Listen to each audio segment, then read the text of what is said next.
इस वीडियो में देखते हुए लियोन एलिसिड से कहता है, तो कल से हम किस तरह की ट्रेनिंग करने वाले हैं। एलिसिड जवाब में बोलता है, मैं सोच रहा हूँ तुम्हारी देखने की ट्रेनिंग अब रट्टा मारने के लेवल से बढ़ चुकी है। और आगे कहता है, फिजिकल कैपेबिलिटीज के मामले में मैं वास्तव में कुछ नहीं खास कर सकता, इसलिए तुम्हारे लिए एक्सपीरियंस हासिल करना सबसे बेहतर होगा, ताकि तुम जो सीख चुके हो उसे इफेक्टिवली तरीके से अप्लाई कर सको। लियोन बोलता है, असली बैटल का एक्सपीरियंस मुश्किल होगा।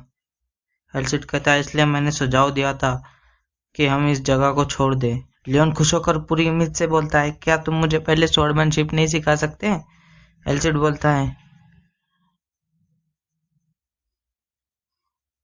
मैंने तुमसे कहा था कि तुम अपनी स्वॉर्डमैनशिप की कल्पनाओं को छोड़ दो। मेरी स्वॉर्डमैनशिप सीखने के लिए तुम्हें पहले ऑरा सीखनी होगी। जैसा मैंने पहले कहा, तुम्हारे लिए बस फंडामेंटल बातों को एक सर्टेन लेवल तक इस्तेमाल करना काफ़ी है। ऑरा के बिना मार्शल आर्ट सिर्फ मनोरंजन की चालें हैं, भले ही तुम इसे सीक्रेट टेक्निक कहो। ये सिर्फ कुछ ऐसा है जिसे पहली बार देखने पर संभालना मुश्किल होता है। तुम्हारे मूवमेंट के पड़े जाने के बाद तुम्हें काउंटर करना आसान हो जाएगा।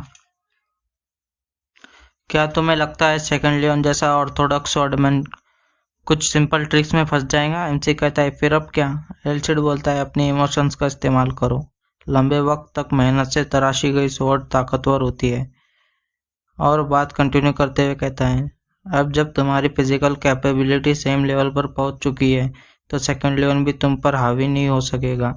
लेकिन तुम्हें सच में एक्चुअल बैटल एक्सपीरियंस की ज़रूरत है। क्या कोई है जो तुमसे बैटल करेगा? लियोन बोलता है, ये गंदी बस्ती नहीं है। एकेडमी में ऐसे लोग होंगे ही नहीं। तुम भी ऐसा ही सोचते हो, है ना?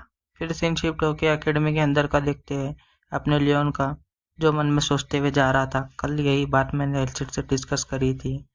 तभी कोई आवाज़ देता है, क्या तुम वही कॉमनर हो जिसे लियोन के नाम से जाना जाता है?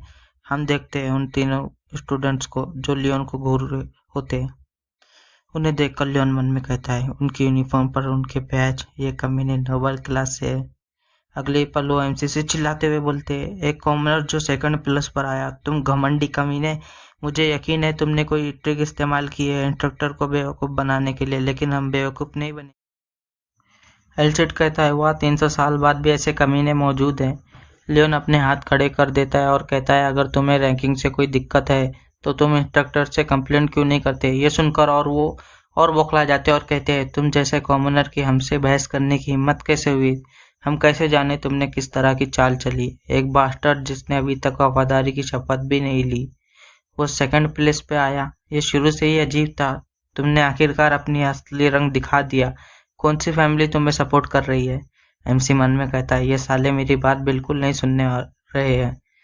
शायद उनका इरादा शुरू से ही बात करने का नहीं था। उनकी आंखों में मैं सिर्फ एक परेशान करने वाला घास हूँ जिसे वो उखाड़ना चाहते हैं। तभी कोई आते हुए कहता है, रुक जाओ जेंटलमैन, इतना परेशान मत हो।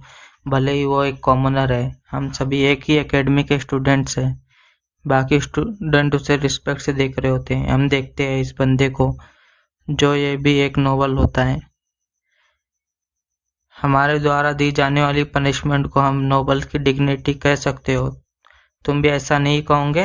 और सारे स्टूडेंट कहते हैं, बिल्कुल वैसा ही जैसा आप कह रहे हैं लॉर्ड एल्मोंड, जैसा एक्सपेक्ट किया था बॉर्बन फैमिली के प्राइड से। एलसीडी से देखकर बोलता है, क्या वो ही इस ग्रुप का बॉस है? क्या वो किसी ग्रेट फैमिली से है? लियोन बोलता है, हाँ, द बॉर्बन काउंट फैमिली से एल्मोंड। वो हमेशा फिजिकल सेकंड प्लेस पर रहता था। वो यकीनी तौर पर बहुत नाराज़ होगा, मैंने इसे सेकंड पोजीशन से हटा दिया। वो तो सेकंड लियोन का मुकाबला ही नहीं कर सकता। एल्मोंड एमसी के सामने खड़े होकर घूरने लगता है। एलिसिड कहता है, नोबल हमेशा कमजोरों के खिलाफ मजबूत और मजबूत के खिलाफ कमजोर होने का दिखावा करते हैं। एल्मोंड बोलता है, मुझे अफसोस है कि हमारी पहली मुलाकात ऐसी हुई। एल्मोंड हाथ बढ़ाकर बोलता है, लियोन, तुम्हें इसमें नाइंसाफी महसूस हो रही होगी। मुझे उम्मीद है कि तुम हमारे प्रपोजल का पालन करोगे। एमसी कहता है, पहले मैं तुम्हारा प्रपोजल सुनना चाहूँगा। बाकी स्टूडेंट कहते हैं, ये एरोगेंट बास्टर्ड, इसकी हिम्मत तो देखो। एलिमेंट उन्हें रोककर एमसी से कहता है, कैसा रहेगा अगर हम एक इंस्ट्रक्टर की निगरानी में कुछ मुकाबले करें? एमसी मन में कहता है, क्या ये ऐसा ही जाने वाला है? ऐसा लग सकता है कि उसने एक इंस्ट्रक्टर को बीच में लाकर एक बढ़िया ऑफर दिया, लेकिन ये प्रपोजल क्लियरली मेरे लिए डिसएडवांटेज है। फैक्ट ये है कि एलिमेंट की कंडीशन में कोई ऑरा शामिल नहीं है। इसका मतलब है कि वो ऑरा का इस्तेमाल करेगा। अगर मैं कोई भी ऑब्जेक्शन उठाता हूँ वो सिर्फ मुझे मजबूर करने की कोशिश करेंगे, ये कहकर कि मैं इंस्ट्रक्टर को बेवकूफ़ बना रहा हूँ। अगर मैंने इस डुएल को रिफ्यूज़ कर देता हूँ तो ऑब्वियसली किसी अदर तरीके से मेरी बदनामी करने की कोशिश करेंगे। अपना एमसी भीड़ में खड़े लियोन को देखता है और मन में कहता है, अगर यहाँ लियोन होता, मुझे यकीन है कि वो मुझे इस सिचुएशन से बाहर निकालने में पॉसिबल होता। तभी गुस्से में कहता है, मुझे हंसाने की कोशिश मत करो। मेरे राइवल से मदद मांगना मदद के लिए भीख मांगने के अलावा कुछ नहीं है, और ये उपसावे से भी ज़्यादा स्ट्रॉन्ग ह्यूमिलेशन है। अपने एमसी कहता है, ठीक है। एलवन बोलता है, क्या तुम कह रहे हो कि तुम मेरा प्रपोजल एक्सेप्ट कर रहे हो? लियोन बोलता है, मुकाबले की निगरानी करने वाले इंस्ट्रक्टर हेलमेट होंगे and only 1% per day match होगा।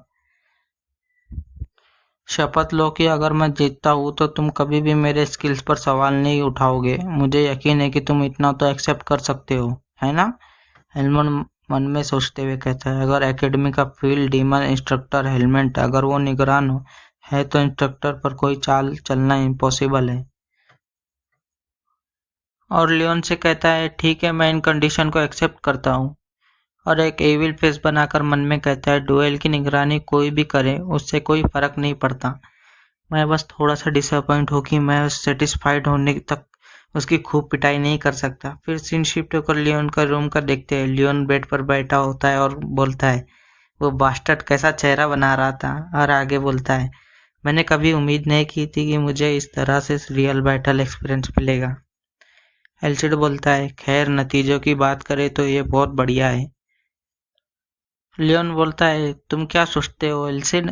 क्या मैं ऑरा का इस्तेमाल किए बिना उन्हें हरा सकता हूँ? और आगे बोलता है, मुझे नहीं पता, क्योंकि मैंने कभी भी किसी ऐसे से लड़ाई नहीं की जो ऑरा का इस्तेमाल कर सकता हो। ये सुनकर एल्सिड बोलता है, क्या मैं तुम्हें कुछ दिखाऊं जो चीज़ें आसान बनाए? लियोन घबराकर बोलता है, क्या? तभी एल्सिड चुटकी बजाकर बोलता है, यह तरीका सबसे आसान होगा। लियोन के सामने सिस्टम विंडो आ जाती है। लियोन के स्टैट्स देखते हैं, निकनेम एंड क्लास, एक हीरो जो अभी ऑरा का इस्तेमाल नहीं कर सकता। Level 18, strength 119, stamina 124, agility 115, aura 0, skill sword mastery basic level max, Roderick vision level 1, martial exoskeleton stage 1। Leon इसे देखकर घबराकर एल्सिड से पूछता है, ये चीज क्या है? एल्सिड बोलता है, और क्या, यही तुम्हारी मौजूदा ताकत है, और ये उस एलमोंड के स्टैट्स हैं। एलमोंड बारबोन, निकनेम एंड क्लास, बच्चा जो एहसास कमतरी से अंधा है। लेवल 15, स्ट्रेंथ 97, स्टेमिना 89, एजिलिटी 82 और 63, skill sword mastery basic level 6, vision sword मैस्ट्री level 1 और यूजर बिगिनर लेवल 3। एल्सिड बोलता है, मैंने इसे मेरे स्टैंडर्ड के बेस पे लिखा है, इसलिए ये बहुत ऑब्जेक्टिव नहीं है। लियोन बोलता है, रुको, वो एलमंड ब्राट इतना वीक है? अगर वो एक कॉर्न फैमिली का दूसरा बेटा है तो उसने शायद हर तरह के एलेक्सर खाए होंगे और उसने हार्श ट्रेनिंग किया होगा ताकि वो स्ट्रॉन्ग बन सके। एल्सिड कहता है, भले ही कोई एक टन एलेक्सर खाए, अगर वो इसे डाइजेस्ट नहीं कर सकते तो ये सिर्फ एक साधारण खाने के अलावा कुछ नहीं होगा, और उसकी हार्ड ट्रेनिंग शायद उससे कंपेयर नहीं कर सकते जो तुमने झेली है। अगर वो ऑरा का इस्तेमाल ना करे तो उसकी फिजिकल कैपेबिलिटीज की लिमिट को ई रैंक 97 पॉइंट्स माना जा सकता है, मगर तुम उस लिमिट को ओवरकम कर सकते हो मेरी मदद और तुम्हारी अपनी मेहनत से। ऑरा के बिना तुम उन कमीनों का मुकाबला करने में कैपेबल हो। लियोन एल्सिड से बोलता है, तुम कह रहे हो कि मैं फिजिकल कैपेबिलिटीज के मामले में पीछे नहीं रहूंगा? एल्सिड बोलता है, कोई शक? लियोन कहता है, ठीक है, जैसा तुमने कहा, अब से मेरा एम टॉप पर रहेगा, ना कि बॉटम पे। और आगे कहता है, एलमोंड जैसे किसी से हारना मेरे लिए नामुमकिन है, लेकिन मेरा निकनेम ऐसा क्यों है, एक हीरो जो अभी तक ऑरा का इस्तेमाल नहीं कर सकता? एल्सिड कहता है, तुम्हें ये पसंद नहीं तो ताकतवर बनो। फिर वहां से सीन शिफ्ट होकर दूसरी जगह का देखते हैं। लियोन को देखते हैं जो कहीं जा रहा होता है। रास्ते में कोई एक जन रोक कर कहता है, ओए, हाँ, हम देखते हैं इंस्ट्रक्टर हेलमेट को, जो लियोन से कहता है, तुम 1 महीने में काफ़ी बदल चुके हो। मैं तुम्हें यहाँ रोकने के लिए आया था अगर तुम रेकलेसली एक्ट करते, लेकिन देखकर लग रहा है इसकी कोई ज़रूरत नहीं है। क्या ऐसा ही है ना? लियोन बोलता है, मुझे यकीन नहीं है आप किस बारे में बात कर रहे हैं। इंस्ट्रक्टर कहते हैं, इग्नोर करने का नाटक कर रहे हो। खैर छोड़ो, अपनी पूरी कोशिश करना। लियोन बोलता है, माफ करना, क्या कहा आपने? इंस्ट्रक्टर कहते हैं, मैं तुमसे बोल रहा हूँ, उन इडियट्स को सबक सिखाओ, समझे? लियोन कहता है, हूँ। फिर सीन शिफ्ट होकर एरिना का देखते हैं। इंस्ट्रक्टर हेलमेट और लियोन को एंट्री मारते से एक बंदा लियोन से कहता है, ए तुम, एक कॉमनर की हिम्मत कैसी हुई मुझे इंतजार करवाने की? तुम ऐसे एक्ट कर रहे हो जैसे रूल्स तुम पर लागू नहीं होते। वो लियोन इंस्ट्रक्टर से कहता है, मैं अभी शुरू करूंगा। इंस्ट्रक्टर बोलते हैं, ठीक है। अगले ही पल देखते हैं लियोन और उस बंदे को आमने सामने। वो इंस्ट्रक्टर नाम अनाउंस करके कहता है, लियोन और जेफ हेनरिक, तुम दोनों इस मैच में अपना नाम और ऑनर दांव पर लगा रहे हो, मेरे विटनेस होने के साथ। इंस्ट्रक्टर पूछते हैं, जेफ हेनरिक, तुम इस मैच से क्या हासिल करना चाहते हो? हेनरिक कहता है, वो कॉमनर अपने क्राइम्स को एडमिट करे। फिर इंस्ट्रक्टर लियोन से पूछते हैं, लियोन, तुम इस मैच से क्या हासिल करना चाहते हो? ये मैच आखिरी बार होगा जब वो मुझे परेशान करेगा। इंस्ट्रक्टर कहते हैं, ठीक है, आगे बढ़ो और अपनी पोजीशन लो। दर्शकों में बैठे लोग आपस में बात करते हुए कहते हैं, क्या कोई औरत से भरी लकड़ी से तलवार दूसरे शख्स को नहीं काट सकता? ये डेफिनेटली लियोन के लिए डिसएडवांटेज है जो औरा का इस्तेमाल नहीं कर सकता। फिर सीन लियोन का देखते हैं। एल्चिड कहता है, क्या तुम उसके स्टैट्स देखना चाहते हो? लियोन मना कर देता है और कहता है, भले ही वो एक कितना भी ताकतवर क्यों ना हो, वो सिर्फ एल्मोंड का एक सबॉर्डिनेट है। मेरे लिए इस जैसे बंदे के लिए एल्चिड की पावर उधार लेने का कोई वजह नहीं है। हेनरिक अटैक करने के लिए आगे बढ़ जाता है। लियोन मन में कहता है, वो आ रहा है। एक डायगोनल नल स्लैश जो हाथ के कोने से निचले हाथ के कोने तक काटता है। क्योंकि यह इतना ऑब्वियस मूव है, मैं इस सिचुएशन के लिए तैयार रहूंगा। फिर कहता है, ये फेक मूव है। आगे कहता है, ये बंदा इतना स्लो क्यों है? हम देखते हैं वो अपने एमसी के बहुत करीब आ गया होता है। तभी लियोन स्पीड में एक स्लैश मार के आगे निकल जाता है। सभी लोग इसे देखकर शॉक रह जाते हैं। हेनरिक की हालत देखते हैं, फिर लियोन को देखते हैं जो कहता है, क्या ये इतनी जल्दी खत्म हो गया? हेनरिक जमीन दोष हो गया होता है। फिर हेनरिक करारते हुए उठकर कहता है, तुम ये मत सोचो कि तुम एक लकी शॉट से जीत गए। मैंने सिंपली एक गलती कर दी थी। चलो दोबारा शुरू करते हैं। इंस्ट्रक्टर कहते हैं, जेफ हेनरिक, तुम हार गए हो। मैं किसी भी अनसेलेक्टली बिहेवियर को इजाजत नहीं दूंगा। लियोन कहता है, ठीक है। फिर वो दोनों अजीब सा फेस बना लेते हैं। यह सुनकर हेनरिक कहता है, तू कॉमनर अपनी जगह जानता है।